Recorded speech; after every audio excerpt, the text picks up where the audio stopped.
All right, Texans win. It seems like some people are upset. Style pointing wins. It's okay. No shame in it. Let's talk about it in the locker room.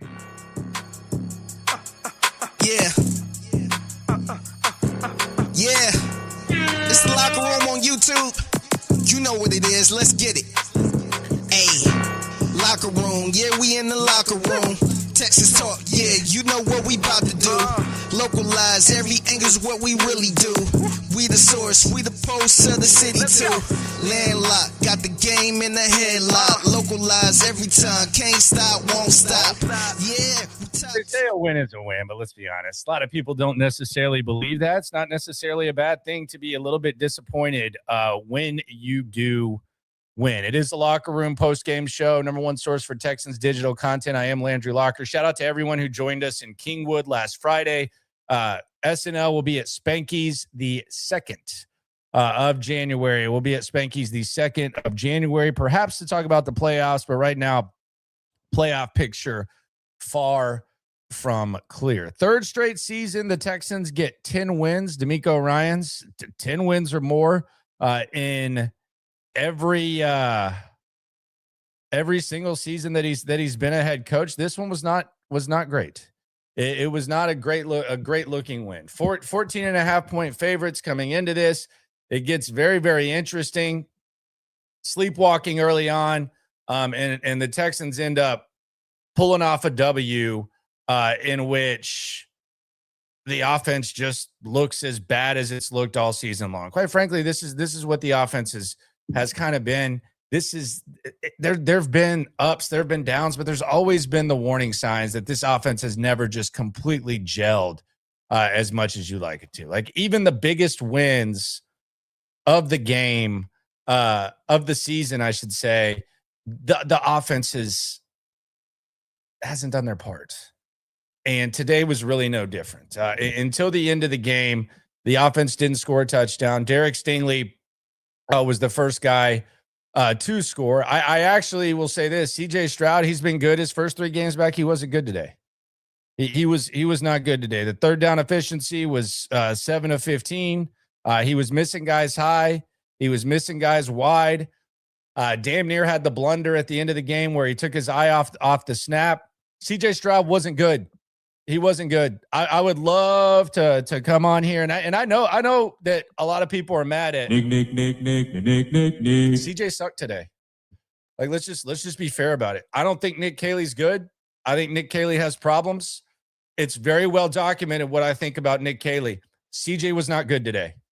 He's been good the previous 3 games. He was not good today. He missed guys. The stuff that he was doing well early on, he did not do well. This was a poor performance from CJ Stroud. This version of CJ Stroud looked like the early season version, maybe even worse, the early season version that had a lot of people frustrated with him. This was a bad game for him, but it is a teachable win for DeMeco Ryans and company. And I don't know if there's like some sort of miraculous thing that happens for this all of a sudden to become a good offense, but they're going to have to lean on the defense. Other problem here, and this is really the problem with the defense. And you might say, well, how can you say that the defense has a problem? If you watch every snap of this team, most people who watch every snap of this team, and I consider the people in the chat, I consider the people right here to the right. Someone asked me the other day, who do you like? Whose Texans opinion do you respect? Like, who do you respect? It's right there in the chat.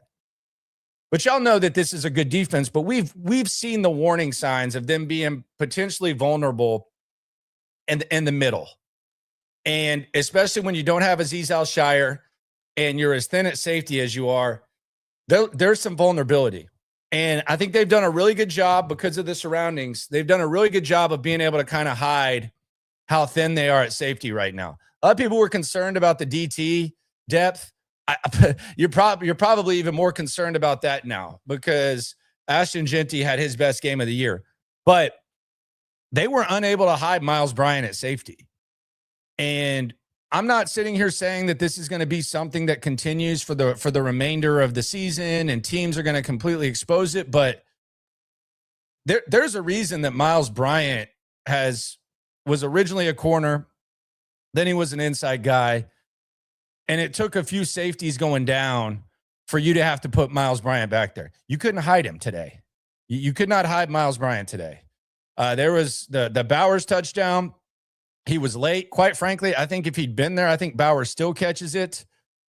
He had a couple whiffs on Genty. He did have a good tackle of Mostert before the touchdown, but they're unable to hide Miles Bryant. So the lack of depth at safety and the lack of depth at DT, I think you saw that kind of play out.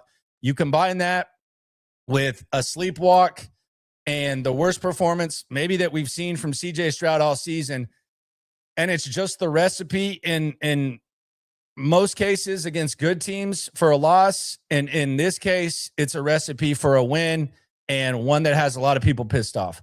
I have no shame in anyone being upset with a win. That's called standards. DeMeco Ryans, I'm sure he probably thinks this is a teachable dub. He even said it last week against the Cardinals. That's called standards.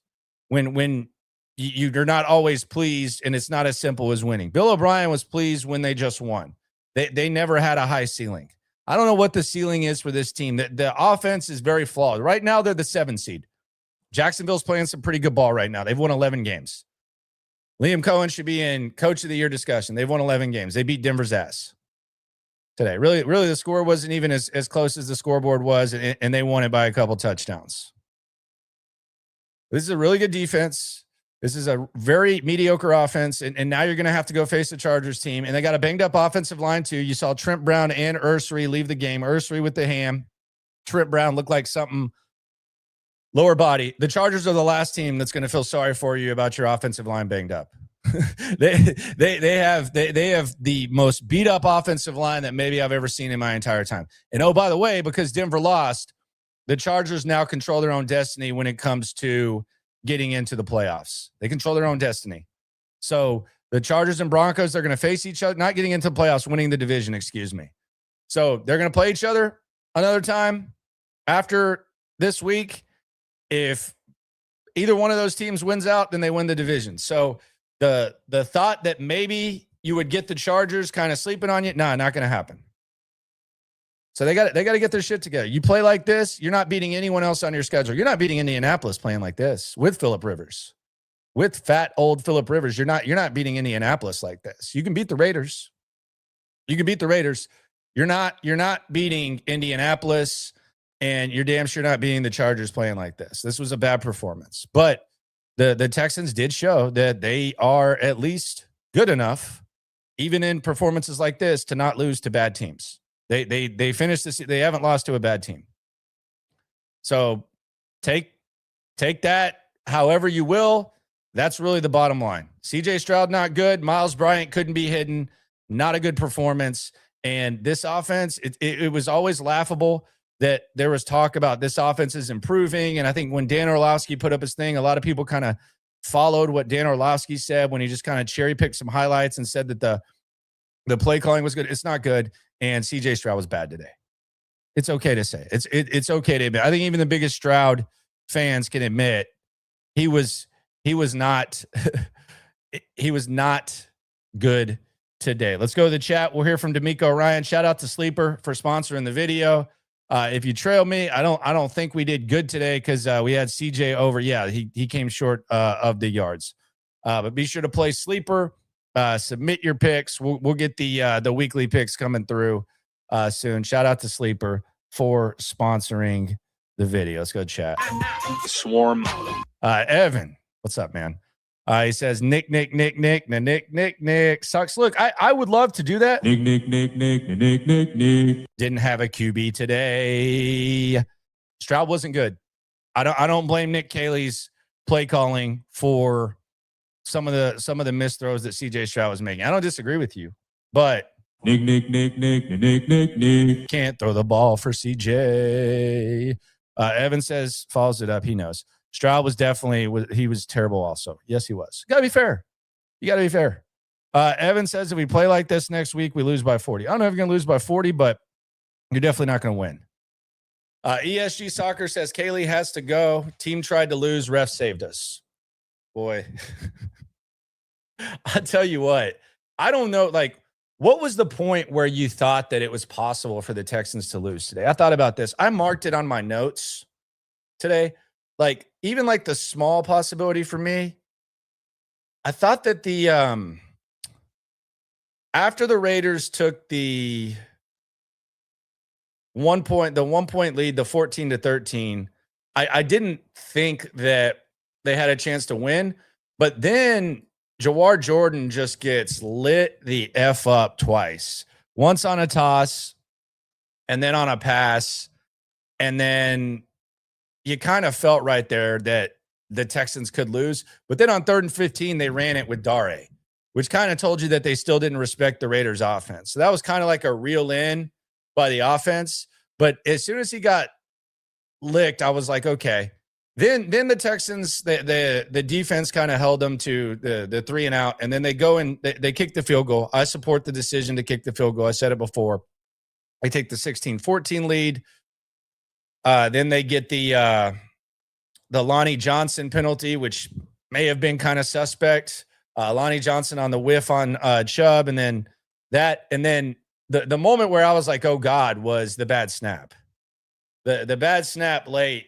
After Genty's touchdown was where I was like, oh God. And then Nico got the PI and you could kind of breathe again. But it was just a sleepwalk. And there were a couple moments where maybe you thought. T says Stroud's attitude stinks. Bro was throwing it everywhere, but his receivers today. He was bad. It wasn't good. The attitude, don't know. Wasn't good though. Luis says, where the F is Jimmy? I don't know which Jimmy you're talking about. Jimmy Ward? Jimmy Ward had 2 foot surgeries, sir. They could definitely use Jimmy Ward. I know Jalen Reed's trying to get back. I don't know. I don't know if that's soon or not. He had the metal plate in his arm move around. But Jimmy Ward had 2 foot surgeries, sir. I don't think he's going to be on the team this year. I wouldn't think. Preston says we will not go where we want if the offense can't figure things out. CJ was trash today. Yeah, the offense. I don't think the offense is going to figure stuff out. You have a combination of a bad OC, and you're too dependent on the defense at this point, and the defense has a few flaws. So they're just going to have to overcome it, which they were able to do. They've won 7 straight. MH Wheat Nation says this was close to being last year's Titans game. This would have been worse, especially with where you are in the season. Like with where you are in the season, this one would have been worse. Hanging on to that 7 spot. The magic number right now against the Colts is 2. Any combination of Texans wins, we'll go baseball. So let's just simplify this. There's division possibilities, but to get into the playoffs for sure, with Indianapolis behind you, the combination of Texans wins and Colts losses, 2, you get into the playoffs. There's 3 teams that can clinch playoff spots with a Colts loss tomorrow. I think it's Buffalo, who got their dub today, Chargers, who got their dub today, and then who knows? I think Denver, if I'm not mistaken. Evan says the Raiders outgained us on offense. Terrible. Yeah, they averaged 14 points a game. They actually surpassed their yardage total in the second quarter from last week. No doubt. Truth says, do you still take Higgins over Eamon Worry? Teams don't really use Higgins either way. They did. They were. I mean, I think he's been good. He had that big catch on 3rd down. I don't know if Eamon Worry and like Petrie are like good combo, much like the CJ Gardner-Johnson thing. So, yeah, I would take the receiver still. But Eamon Worry's a dog. We liked him a lot in the draft. It is the Locker Room postgame show. Be sure to subscribe, like, right along. Texans get a dub. People don't seem too excited about it. Let's hear that from the coach. Let's hear from old DeMeco Ryans. Hear what he has to say about this. When we'll give our Turf Kings, we'll relive the key moments. And we'll also hear from CJ Stroud, who was terrible today. Here is DeMeco Ryans, though, after the dub. Look at that smile. He's feeling good. Ready to roll? Oh, first and foremost, always for me, oh, man, outstanding game. And I give glory, honor, and praise to our Lord and Savior, Jesus Christ. Just continue to bless us. And guys are doing a great job of just finishing games any type of way that we have to finish. Guys do an outstanding job of that. So I'm really proud of our team for the way they battled and won this game. It took a lot from everybody. Really proud. Offense started slow there, but we finished the game, in outstanding fashion right there in a 4-minute mode to milk the clock down and get into victory. That's how you want to see games end. So proud of the guys for doing that.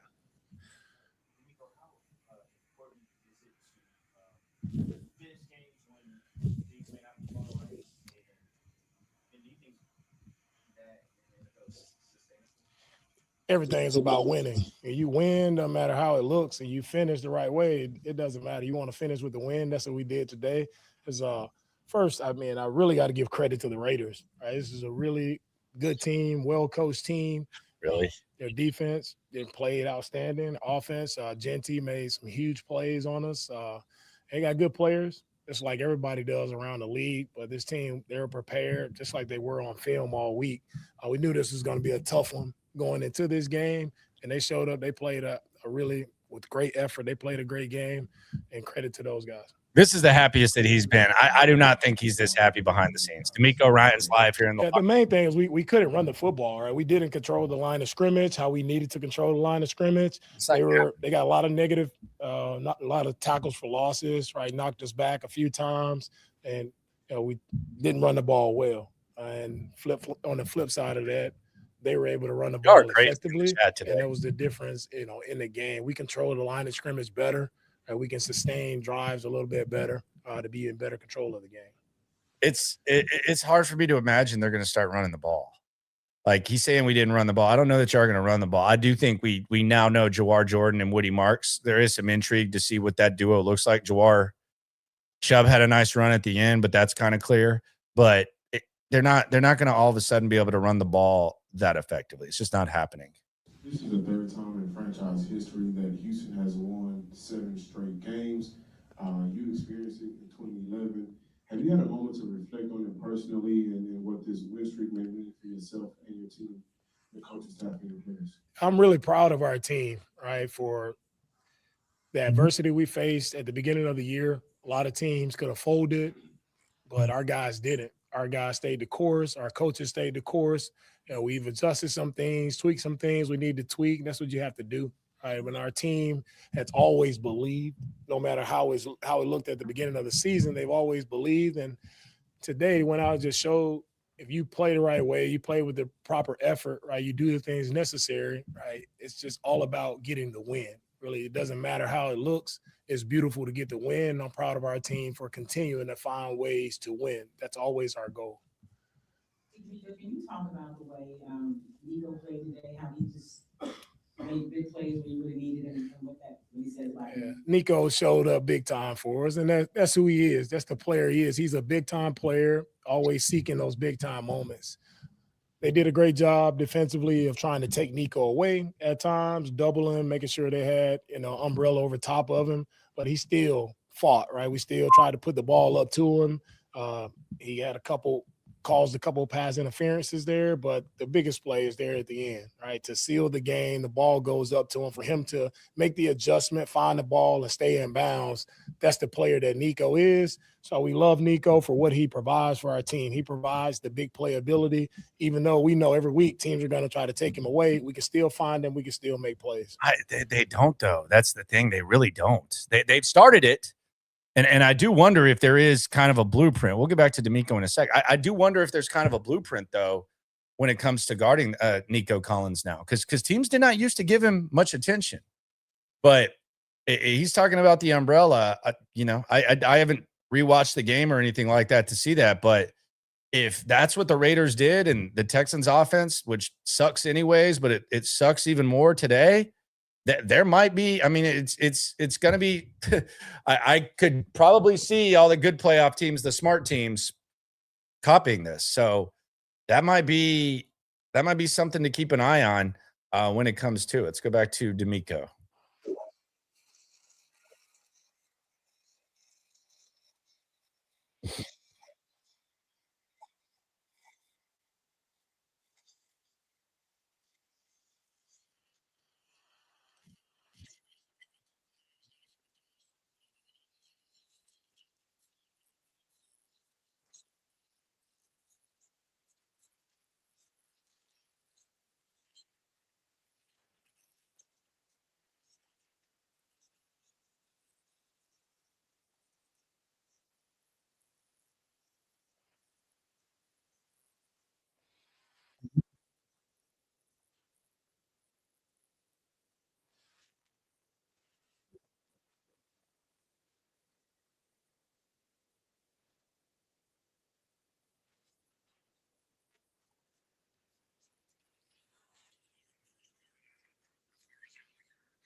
team to show up how he did and get not only a turnover, but to go score. We needed points bad, and Stingley showed up and made a huge play for our team. Like, we needed that play. Stingley did it. Outstanding awareness by him to be able to make that play, not only just pick it off, but to go score.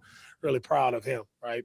Continue to try him. He continues to make plays. So great play by him. Overall, the defensive performance, there's too many explosive plays. Like, that's not what we're about. Like, we got to clean up the communication. The tackling is not good. That's not the defensive performance that we look for. And so we have to play better. You know, among the explosive plays that you mentioned, as well as the kind of inefficiency in the first three quarters, does that more so concern you, or do you feel like those are kind of one-off things?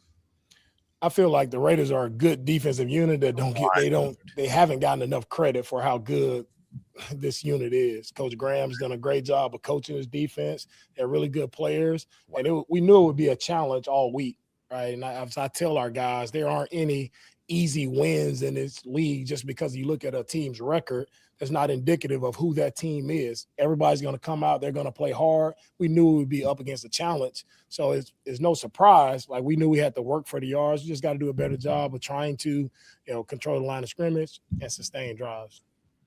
I know the goal is to score touchdowns. Can you just talk about having a kicker like Kenny, who you guys have had to lean on really heavily when you know you can go to him almost any time?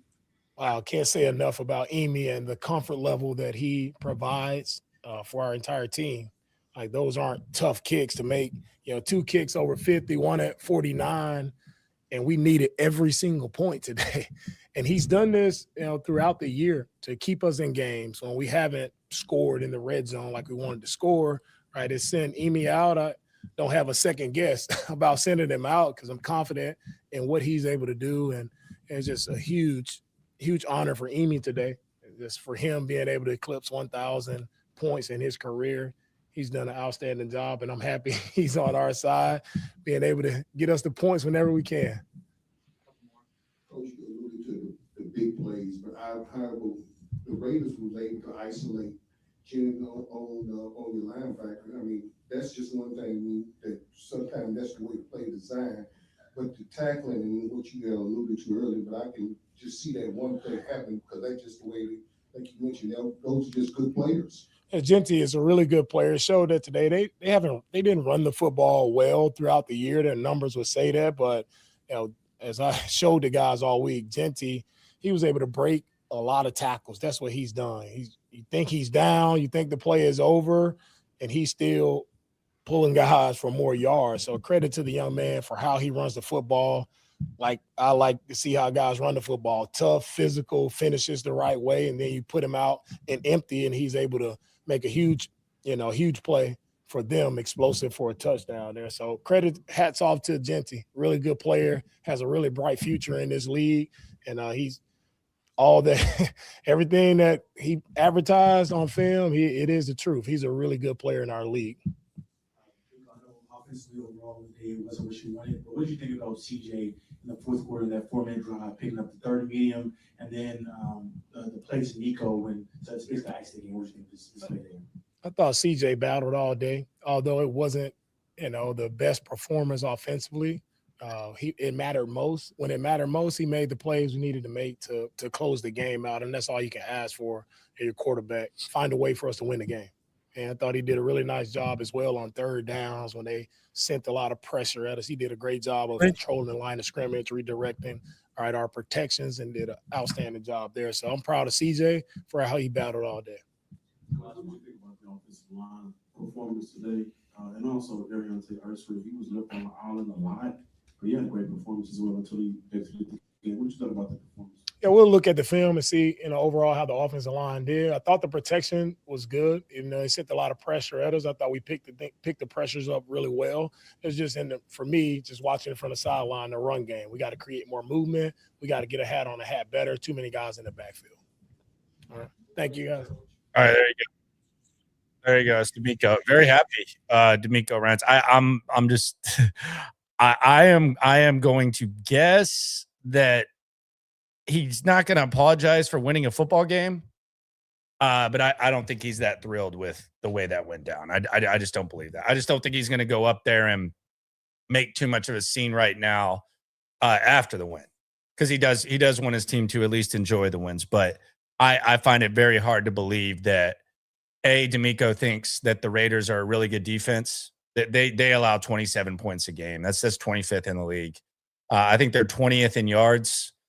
That's not a great defense. And that's not a great team. But I also don't think DeMeco Ryans is being serious when he goes up there and says that. I just don't think he wants to throw his team under the bus in this situation. I also don't know how you can say that CJ was good today. CJ was bad. Stroud was worse than Caley today. That doesn't mean that he sucks and all that. I see there's always like a little bit, you always want to ride and die with your quarterback, but it's okay to say he was terrible. It doesn't have to become like a whiny, like you're related to him or something like that, or like you're going to date. Like it's fine. I'm sure CJ, we'll hear from him in a sec. I'm sure he doesn't think he was good, but Nick Caley's an easy target. He's an appropriate target. But I think Nick Caley, I think there's a little bit of handcuffing going on with the manner in which they call games. Like when he runs it on 3rd and 15, I think he's told to run it on 3rd and 15 sometimes. I think there's times where they lean on the defense, which is fine. But he called a hell of a play on 3rd down to ice the game to Nico Collins. I actually thought he called some good plays where guys were open and CJ Stroud just missed him. So fortunately for the Texans, they're able to overcome performances like this. That hasn't always been the case, even in the DeMeco era. So that's probably something that he doesn't want to apologize for. But the reality is today was a CJ Stroud didn't play well type of game. So that's just what it was, and that's just kind of what it is. Let's go back to the chat. We'll hear from CJ in a sec. We'll get to the plays of the game. We'll relive everything that went on. Try to see if anything kind of emerges here live in the Locker Room postgame show. Swarm. Common Sense OG says, assuming the 49ers win tomorrow, could Houston end up in a strength of victory dilemma? Indy versus Houston. So if the 49ers win tomorrow, then the Texans need to win 2 games and the Colts, the Texans need to win a game and the Colts need to lose a game. I don't know where the strength of victory thing is coming in. I think you got to be funny. John Gonzalez says the play calling on offense is never in attack mode. Nick calls plays to get through to build drives, but doesn't attack drives to attack defenses. Again, CJ didn't make it easy for him. I also think the defensive-minded coach sometimes leans in, and I don't know that the aggression is all him. Did I always think that? No. I'm in the building every day. Just from what I gathered, you can agree or disagree. It's not uneducated. I think that there's times where the DC has a philosophy and the OC has to follow it. It's just the life of it. It's leaning on your strengths. It's the card that you're dealt when you have a defensive-minded coach. And I think that's just kind of how it goes. Louise says, Woody that important to this offense, really? I don't know if he's that important. He's definitely the best back. And Jawar Jordan's definitely the second best back. I think we can see that. I do find it interesting that it feels like Jawar Jordan, there's more of a concerted effort to get him involved in the pass game than there was Woody Marks, whose significant strength is catching the football. I do find that a little bit interesting. I do wonder what that duo looks like. I am glad that they were able to win, survive, advance, and allow Woody Marks, as I call it, ice up game. I anticipate he plays next week. I would bet very heavily on it. But I didn't watch this game and think, okay, well, if they had Woody Marks, they'd be in control. I think the danger is if they think that they're going to be able to run the ball a lot, they're in for a rude awakening. Scott says, admit it, Landry, you wrote him off. Let's not do that again. I admittedly wrote him off. I don't have anything to do with the team, though. That has nothing to do with it. Like, yeah, I overlooked the Raiders. I overlooked the Cardinals. I did. But yeah, that does. I'm not sitting there on the field. I'm not a coach. So yeah, I overlooked them. Who cares? Nathan says offense needs to get their head out of their asses. They are what we know they are. The offense is what we know they are. That's what this offense is. It's not a great offense. Performances like this are much more likely than flawless offensive performances. Let's just be serious. Like this looks a lot more appropriate than if they would have just came out and lit the world on fire. Evan says if Baltimore loses and Indy loses, Texans clinch. Texans can't clinch a playoff spot this week.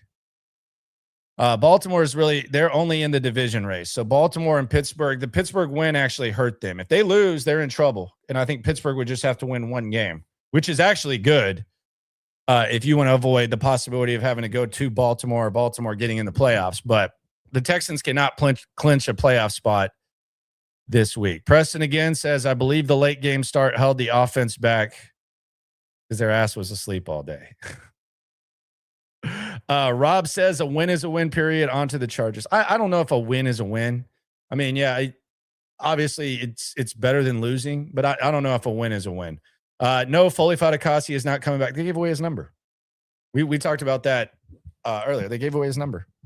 And he's hurt. Got a hurt shoulder. So no, Foley Fatakasi will not be back this year. Scared for the Chargers says WBFX. You should be. You should be, especially if you're going to play like that. There's no doubt about that. No, I do. With the even with the CJ Stroud, the performance that was bad. I don't like. I don't sit here and think, well,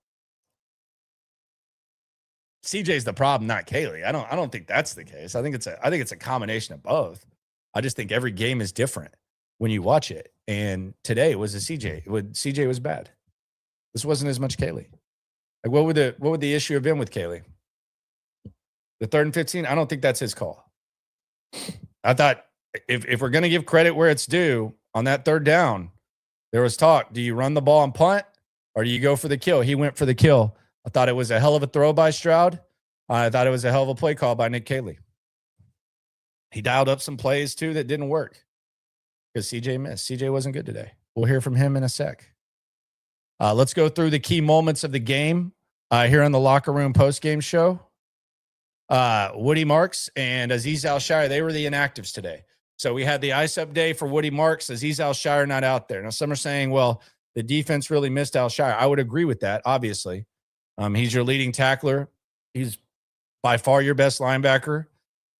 He's the communicator on defense. So, yes, I think when you see the way and the manner in which the Raiders were able to run the ball, I would say that you could point to the absence of number 0 and say that was a big deal.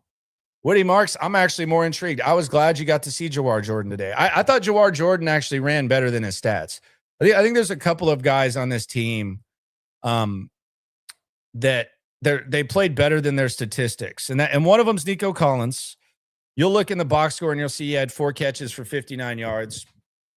He also drew 2 massive-ass 3rd down PIs. One that led to the touchdown on Lonnie Johnson. That might have been a little bit of a sus call. And then the 3rd and 20 deep in their own territory, there was that.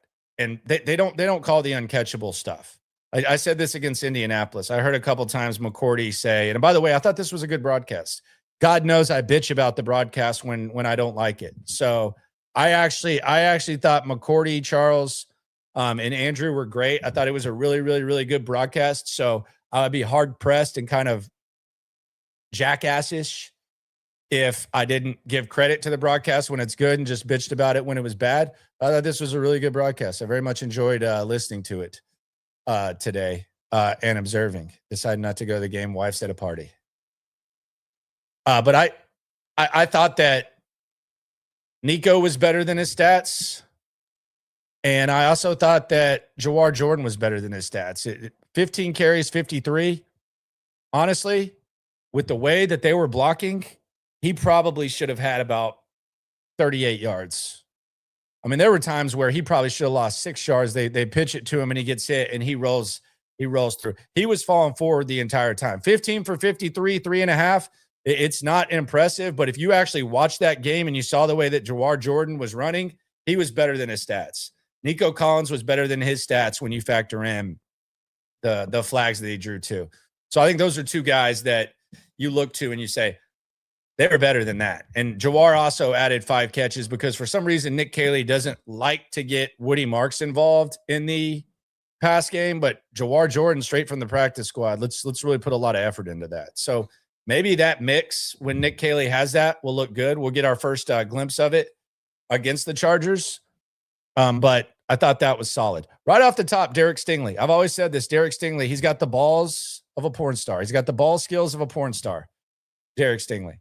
Derek Stingley with the pick 6. Surprising Derek Stingley. This was his first touchdown since his senior year of high school. He had 5 receiving touchdowns in high school. He did not score a touchdown at LSU. He has not scored a touchdown with the Texans. Kind of surprising. When you just look at some of the plays that Derek Stingley has made and how good he is and some of the explosiveness and stuff, he's been close, but he gets in the end zone and guy's an absolute dog, all pro. Kamari Lassiter, awesome as well. So the Texans take a 7-0 lead on the Derek Stingley pick 6. Then we go to the Raiders. Second straight week, a tight end finds the end zone. One that you know is going to be the guy. Bowers, when you look at the stats, wasn't really that good. It kind of felt like they kind of went away from him. Maybe the Texans did something to take it away. But Bowers TD ties it up at 7. Kind of did the double move. Kalen Bullock jumped, but he should have had help over the top. And Miles Bryant was late. And quite frankly, I think there's a chance that it's a nuts to chin situation for Miles Bryant, even if he's there with Brock Bowers. I think it's a touchdown. So they tie the game up at 7. Then Kaimi Fairbairn, 55-yarder, makes it 10-7, gets the Texans the lead. You knew this was going to be kind of a Fairbairn game. Christian Kirk, by the way, did he arrive? Did we consider this a Christian Kirk has arrived or not? Captain Kirk has arrived. I repeat, Captain Kirk has arrived. Did he arrive? I think this was his 3rd best game of the season. 3 catches, 37 yards, all in the first half. But he had a 22-yard reception on this drive. Then he was actually open to move the chains, but CJ Stroud kind of overthrew him. So they had to settle for a field goal, going back to the poor performance by CJ. Then another 50-yard field goal. We already had one. The Texans, Kamari Lassiter, this close to an interception. He was real frustrated with himself. But then the Texans force a punt. EJ Speed all over Genty. That would not be the case the entire game. But the Texans' grab-ass offense continues. You had a beautiful back shoulder throw from CJ Stroud to Nico for 17 yards. Then on 3rd and 3, Christian Kirk, he moves the chains. Jawar Jordan with a nice run. But then 3rd and 5, CJ Stroud throws it at the receiver's feet. And the Texans have to settle for a field goal. Another 50-yarder, 55-50 to make it 13-7. So still kind of a one-possession game, very sluggish. Your only touchdown on defense, and you're having to settle for field goals half the football field. So we go into the half with that score. It is 13-7. Texans kind of aggressive at the end of the half, but they end up not getting anything done. They take a deep shot to Nico Collins. They use their timeouts. And then the grab-ass offense continues with the Texans. By the way, halftime carries for the Texans. Jawar Jordan, 8. The ghost of Nick Chubb, 1.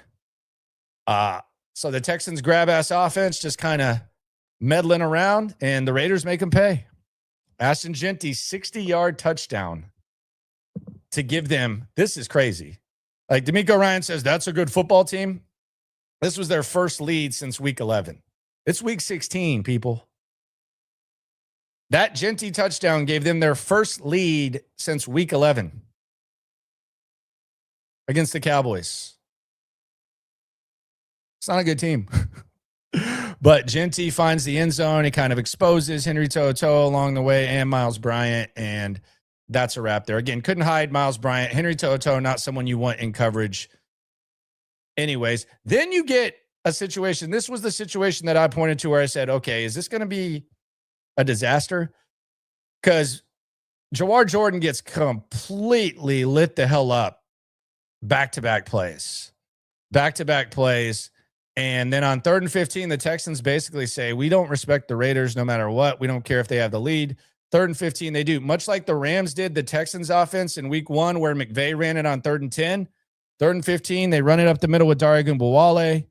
People at NRG start to boo. Credit to them for that. I think it's good to keep hold the team accountable and boo. Let them know how you feel. Let them know that this is not what the standard is. This is not a Bill O'Brien just win, no other questions type of vibe. So I actually give credit for that. So then the Texans get the ball back. Some more grab ass offense, but they get points. Nice long gain to Nico to move the chains. Then on 3rd and 1, Jordan gets completely licked. And on 4th and 1, DeMeco decides to kick the field goal, which I support. Always kick the field goal on 4th and 1 with this team. I've made it very clear. If they missed the field goal, I still supported it. Thought it was a good job. They took the 16-14 lead. Then it looks like the Texans are going to run away with it. They're waking up. Lonnie Johnson back in the house. The guy who used to line up 40 yards downfield and have interceptions bounce to him. He whiffs on a tackle attempt of Nick Chubb. Nick Chubb has his longest run of the year, 31 yards. That was on the aftermath of a reception. And then CJ Stroud on 3rd and 8. He missed Nico Collins pretty bad, by the way. Not a great throw by CJ Stroud here. We're being honest with each other. He misses him, but maybe it was assisted by a Lonnie Johnson PI, which I think was suspect. I think this is kind of a suspect call. I don't know about this one. But the Texans get to the 2-yard line, then the 1-yard line on offside. CJ finds Dalton Schultz for his 3rd touchdown of the season to give the Texans a 23-14 lead. And from there, you're like, okay, that's it. That's a wrap. Well, then Miles Bryant whiffs on another tackle. The linebackers continue to tackle poorly. Genty has a 51-yard touchdown. The Raiders don't have to use any of their timeouts. And then it looks like this could be a disaster. Andrews and Stroud takes his ball off, or his eyes off of the ball on the snap. You lose 11 yards. Then all of a sudden on 3rd and 20, I'll be damned, you take a deep shot to Nico Collins. By the way, props to Nick Caley for taking the deep shot. God knows I criticize Nick Caley. Nick. Aggressiveness. And they draw the flag. They take the shot down the field. They draw the flag. And you can kind of breathe a little bit at that point. Then a banged up offensive line. We'll have to keep an eye on this. The Chargers damn sure won't feel sorry for you because they have one of the most banged up offensive lines that we've seen, as I mentioned earlier. Ursery and Trent Brown, they leave the field in the 4th. Both remained on the sidelines. So we'll keep an eye on that. I would imagine they appear on the injury reports. And then on 3rd and 8, good call by Nick Caley. Good throw by CJ Stroud. 3rd and 8. CJ Stroud and Nico, they connect when you need them most. And that's the ball game for your Houston Texans. So there is how stuff went for the Texans. Not the prettiest. Damn sure not the best performance by CJ Stroud. But you get the dub, you survive. Some guys get to ice up, and there you go. Let's give the Kings of the Turf presented by the greatness of Texans Turf. Shout out to Texans Turf, by the way. Dan the man. He really is the man. And I shopped around. I've said this 100 times. I shopped around for turf. It sucked. They all try to rip you off.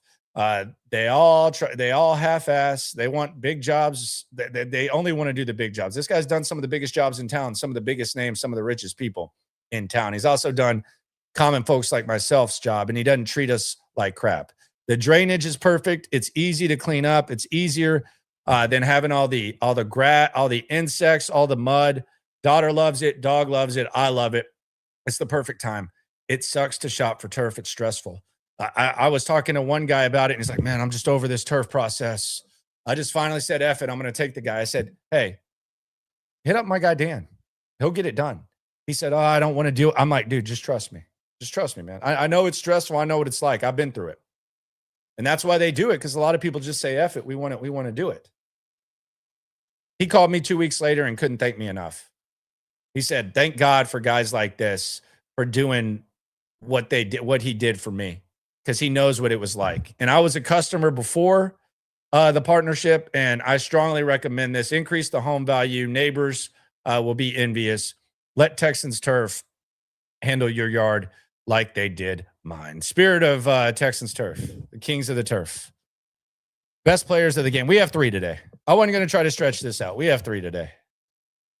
Turf King 1, Derek Stingley. Derek Stingley was damn good today. He was fantastic, Derek Stingley. Pick 6. Ball skills of a porn star, I've always said. First touchdown since high school, Derek Stingley. Oblique injury. He goes out there and gets the job done. The consecutive game started streak continues, and it's not like he just went out there like Cal Ripken on the back end. He went out there and made the play of the game. Offense couldn't score touchdown till late. Derek Stingley, first touchdown of the game. Turf King 2, Nico Collins. Stats don't look fantastic. Again, Jawar Jordan and Nico Collins perform better than what the box score will say. Nico Collins, those 2 penalties that he drew on third down, my God, one set up a touchdown, one of them extended the game and avoided disaster. Nico Collins, salute to him. I think those are just as important as catches. Same type of result. Turf King 3, Kaimi Fairbairn. Fairbairn. 49, 50, 55. You needed all of it. Kaimi Fairbairn did his thing. Shout out to him. Shout out to everyone in the chat. Let's go back to the chat. We'll hear from CJ in a sec. Swarm. Evan says we almost witnessed a Texans flop. We damn sure did. But it didn't happen. Teachable win. Luis says Will Anderson Jr. already 4th all-time in sacks. He had a good game. He had a good bounce back. Can't believe Geno got away from that one. I also can't believe Geno ran out of bounds 9 yards deep. That was kind of weird. Chef says that Henry is awful in coverage and Harrison playing like a practice squad player. Straight deer in headlights. Harris equals Landry's boy equals trash. Yeah, that penny stock wasn't great, but it was penny stock. It was penny stock. Not great. Good on kickoff. Kickoff pretty violent. Preston says, what's your thoughts on CJ's reaction with his helmet, headset, and waving someone off? The body language is never awesome, but I didn't really read too much into it. Just the performance sucked as a whole. Another Preston L says, I think DeMeco has a different expectation of the offense. He wants them to prioritize clock control and capitalize on opportunities opposite of Detroit. Ding, ding, ding, ding, ding. That's a fact. That's a 100% fact. And that is something that does need to be kind of taken into account whenever we're talking about all Nick. Gotta take that into account. We'll give the biggest takeaways in a sec. Let's hear from CJ Stroud. Let's talk about what's next. And let's get on to Sunday Night Football. We got a beauty of a Sunday Night Football. Stacked Reaction Monday, 3 streams tomorrow as well. I'll tell you about all that in a sec. First, let's hear from CJ. How y'all doing? What this? Cool. Yeah, it's on here. CJ, I know it isn't the way that you all wanted to win this game today, but how does it feel just to keep that winning streak going and keep this win today? Yeah, it was ugly, but the way you want to win in December is winning. Whatever it looks like, however it looks. So, I'm proud of guys for finishing strong. We started off, kind of bad in the first quarter, and then from there kind of roll. But it starts for me. I just missing some throws here and there, but I think we can get all these things can be fixed. And just gotta just keep rolling and continue to get better. You guys have been clutch often late in games on the back half of your schedule. Now, how does it feel when you know that you can come back on teams if necessary, if things like this happen? Like, how is that confidence, having that confidence? Yeah, it's part of the game. It's like things are not going to go clean all the time, especially in the NFL. This team has played a lot of playoff teams to the last whistle, to the last play. So we knew that coming in and that they were going to be a good challenge. Like, it's a real good defense, but at the end of the day, like, we look at ourselves, the things that we were doing were on us. But, we got to flush those things and, the next play got to be the best play. I feel like as the game went on, like after the first quarter, I feel like we moved the ball really well. But yeah, we got to finish in the red zone, finish on third down, and Same thing. We've get been better saying all on, year. first and second down on, what we're calling and what we're running, how we're executing. Calling, I running. think we'll get all these things fixed. What do you think went into some of those missed throws that you had today? Maybe just rush my timing, and I'm a confident person. I think I can put it anywhere. So some of them I just should progress, shouldn't just force the ball. But yeah, I any throw that I make, I think, I can make the throw. I just missed a couple, and that's part of the game. Can you take me through the final drive? You all had key runs by Gerard, and then you hit the throw on Nico on my email, and on my catch too. Can you take me through those plays and make what you were thinking, or some of those plays and how y'all made them? Yeah, I just try to go 1-0. They were giving us some zero looks and some pressure looks, so trying to get the mic point right, and then go from there. And I thought Nico ran a great route. I thought we handled the zero program pretty decent. But yeah, I think when it's the end of the game, I know where I want to go, and I thought they even try to double him a little bit, like try to run and help, but I felt like he had a good chance to win and made a heck of a catch and to try to give him a chance. So. CJ, back here. Obviously, we know, the end goal is to make it to the Super Bowl, get that shit. But 10 straight seasons, 10 straight. 10 straight seasons. Sorry, excuse me. 10 wins in a row for 3 straight seasons.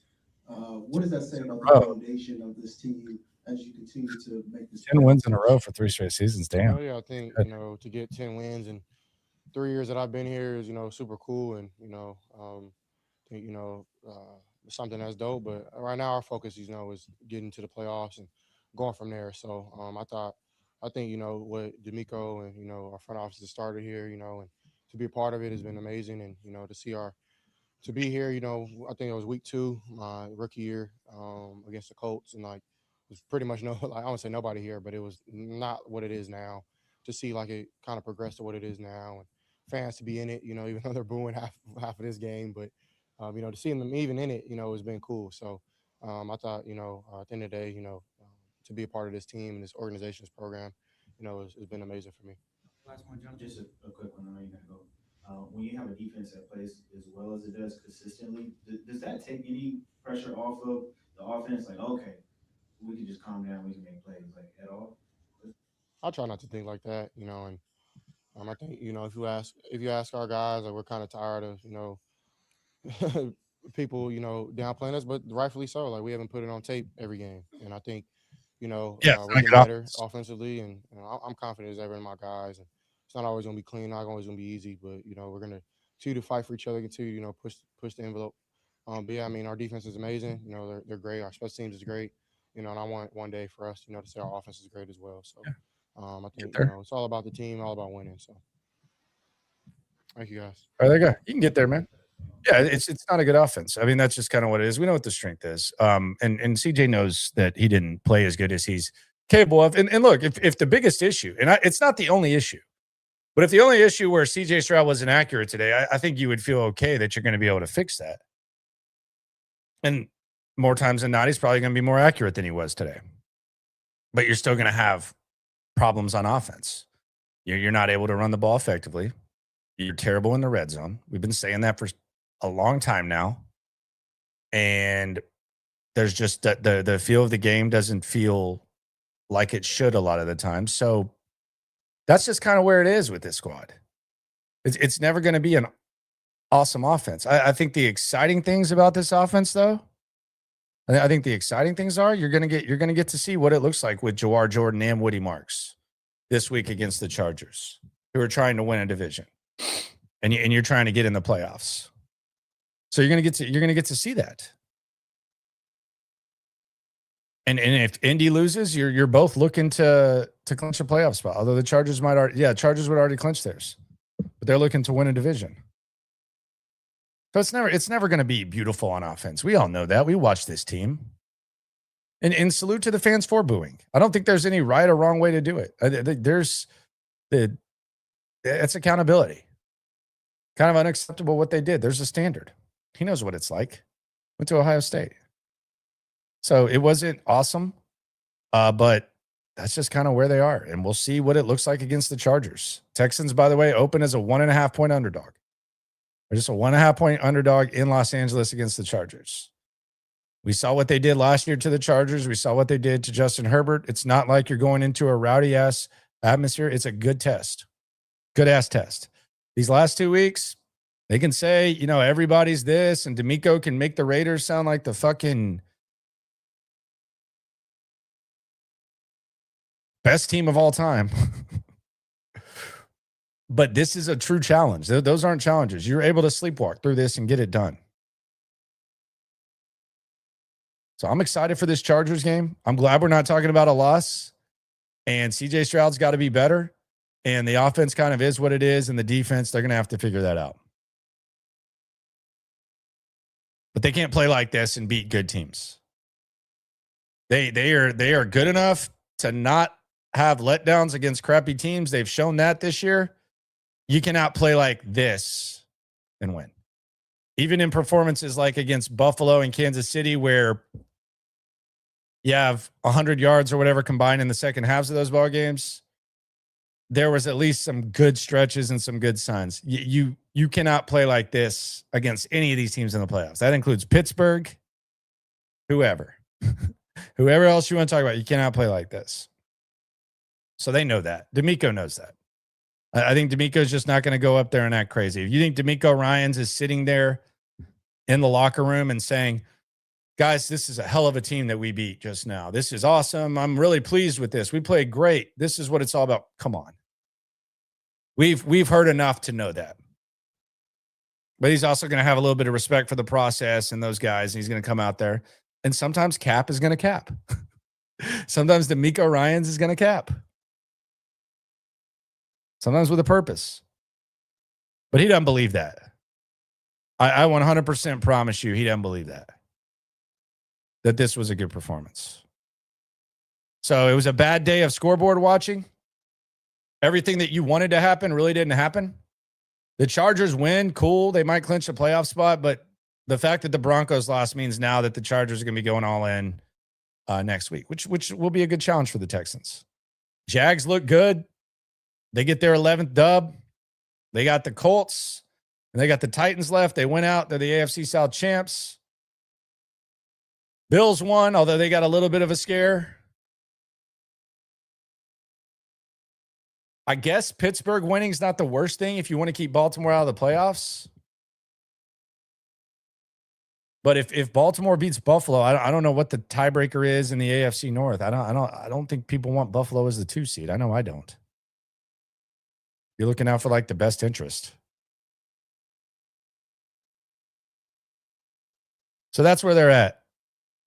Here's what I'm going to do since it's Christmas next week. I'm going to put out a video of the biggest takeaways. I'm going to put out an individual video of the biggest takeaways later on in the week. So there is content on Christmas. Me and Cody will stream throughout Christmas. We'll have at least some videos for you on SNL, and we'll have videos here. But we'll save the takeaways. I think we've pretty much covered them all. I mean, it's the offense is what it is. CJ Stroud was bad. Miles Bryant is not an NFL caliber starting safety. We've known that. They've been able to hide it. God bless him for giving every ounce of what he has. He's just not, that's not ideal. And I think the Raiders did a good job of exposing it. I do wonder if there's a little bit of a blueprint, which we'll get into a little bit later. But again, the Texans open as 1.5 point underdogs. On one hand, it's good that you're able to not have letdowns against crap teams. On the other hand, wasn't the best performance. And there's no shame in saying that. That means that there is a drink standard. Appreciate y'all for rolling through. I'm going to go get some chicken. I'm going to go get me some chicken. You know what? I'm going to get some chicken, fried okra, probably some mac and cheese. I got the daughter right now. We're going to go. We'll see what she wants with a Happy Meal, but I'm going to go eat me some chicken. Appreciate y'all for rolling through. Subscribe, like, ride along. Reaction Monday tomorrow. SNL probably at 2 o'clock. Texans Collective at 6. Subscribe to that in the link. And then the locker room at 10:30, right after the Indianapolis game, where we'll have a clear picture of what the Texans need to happen and where they sit. Let's go. It's an awesome football weekend, and it's still going right now. Love you all. Bye-bye. Yeah, we top 2 and we not too plugged in daily digital on YouTube. We got taste for days, opinions to give, we got take the stuff, we number one. You don't need to try your luck. Locker room, yeah, we in the locker room. Texas talk, yeah, you know what we about to do. Localize, every angle's what we really do.